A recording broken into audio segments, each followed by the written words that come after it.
The idea of like, I have an STD kind of shattered my identity. I was kind of suicidal for like the first week or so. Confused and angry that this was happening to me. I was diagnosed with HSV-1 genitally. I have genital HSV-1. I have genital herpes, HSV-2 to be specific. I got it from a fuckboy from Tinder. One night spontaneous thing. I have never really been spontaneous, but I was in a space where I was feeling sexy and I had this one night thing.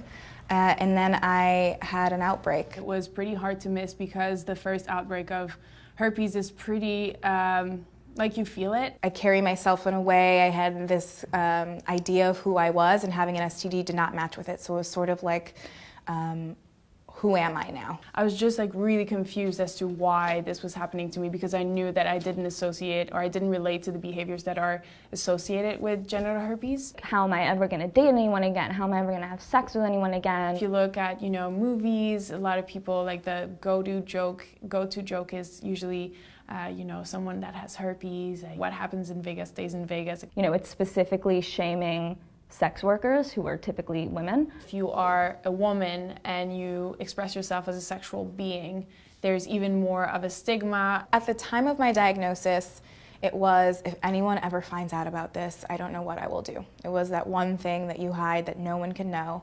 I dated a guy, and after a couple months, I brought it up, and that disclosure didn't really go well. That was the first time that I really felt the stigma, not me inflicting it on myself, but someone else inflicting it on me, and not looking at me like this beautiful girl that he had been dating for a couple months, but really like this threatening virus. I didn't know how to have the conversation in a way that didn't make it seem like the apocalypse was coming. My fiance will say that I still did some hemming and hawing, but I think what made it different or easier was feeling comfortable with myself. I always like to be prepared with statistics and like factual information on hand because, like we talk about, a lot of people don't know about the severity of different STDs or how they're contracted and stuff because sex education is pretty much like tests and condoms, and that's it. Parents, they talk about sex, but they're mainly just saying like, make sure you use condoms. I would like to point out that I did use a condom, but herpes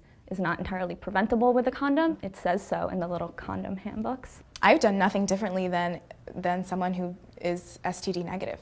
Absolutely nothing. They have sex, I have sex. I use protection, they use protection. But I have an STD. Some of the biggest misconceptions around herpes, I think, are that people who